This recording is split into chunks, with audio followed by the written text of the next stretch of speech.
How's it going, everybody? It's Sean here, back today to give you guys a review of the New Balance Caravan Mach V2 in this Moonbeam colorway. Today's video is sponsored by Heffelux. Heffelux is my all-time favorite sneaker insoles, and they sell eTPU insoles, which essentially is the same material you'll find inside Adidas Boost. So if you're looking to add some additional comfort inside your shoes, be sure to check out their website, which I've linked down below in the description box. You'll see they sell a variety of different insoles, so depending on the type of insole density and the cushioning setup you're looking for, you're going to find there's a suitable insole for anyone. So I've been a paying customer of Heffelux for years now, and I find them to be very comfortable. So if you guys want to check them out and try a pair for yourself, be sure to use the code SEANGO at checkout to get 15% off your entire purchase. So this is a New Balance indoor/outdoor slipper, which is called the Caravan Mach V2. The colorway for this pair is Moonbeam and black, and they retail for a price of $60 US or $75 here in Canada. So a couple weeks back on my channel, I reviewed the mid-cut version of this slipper, but I also wanted to review this low-top version just to give you guys a sense of the differences between the two. So diving into the details of this pair, the majority of the upper of the slipper, this is covered in a ripstop nylon and is done in a quilted style filled with insulated padding to ensure that your feet are going to be toasty and warm.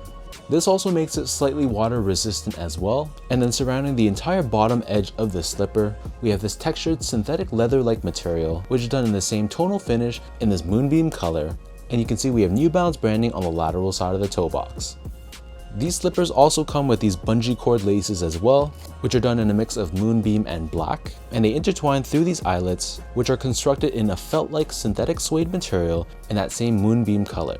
But I found that the laces at best made a minimal functional difference in terms of actually securing and locking my feet in place.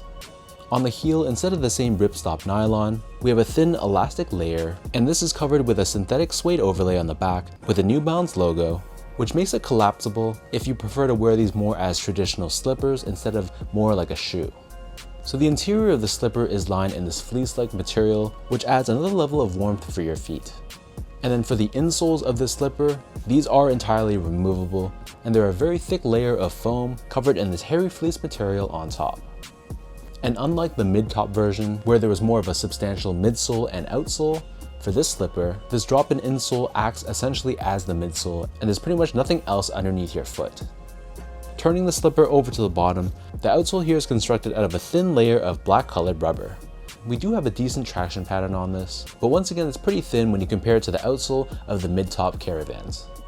So that breaks down the look and the construction of this pair, and for those wondering about sizing, so unlike the mid-top version that ran snug, this one in comparison fits much more true to size. So I'm a true size 10, slightly on the wider side. I got these in a size 10 and they fit me perfectly. If you're in between sizes, I'd probably recommend rounding down to the smaller size. So for example, if you're an 8.5, I'd probably go with a size 8. But it also depends on if you're going to be wearing thick socks with these or if you're going to be wearing these barefoot. But if you're not in between sizes, I definitely just stick true to size for this one. Next up in terms of the comfort, so I gotta say these aren't as comfortable as the mid-top version. The mid version feels like there's a lot more cushioning underfoot, whereas these ones feel a lot more minimalistic. Especially underneath the heel, I felt like there could have been a lot more cushioning in this. And I don't know if it's just me, but I felt like the heel of the shoe sat a little bit lower than compared to the forefoot. So it felt a little bit unbalanced and almost like I was leaning backwards when I was standing in this slipper. But that's not to say that it was uncomfortable, don't get me wrong, it still has a very cozy and soft feel inside, and of course they feel very warm and toasty for my feet inside my home, which can be a little bit cold given that it is pretty cold right now here in Toronto. And lastly, from an overall build and craftsmanship standpoint, so there's nothing really too special about this pair. The materials felt very basic and nothing about this screamed like it was a premium product, but that's pretty much expected for what sort of product this is.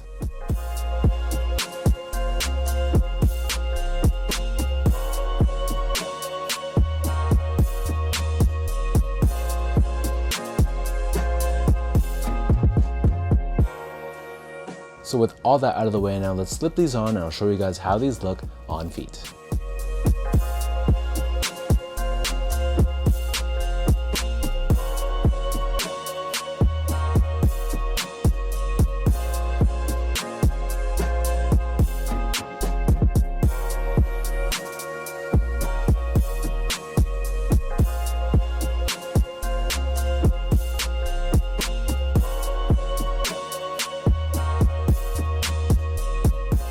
What I like about this compared to the mid-top version is, of course, it's a lot more easy to put my foot inside. Especially with this collapsible heel, it just makes my life a lot easier. And for an everyday slipper, I don't want to have to spend that extra time getting them onto my foot and taking them off every day.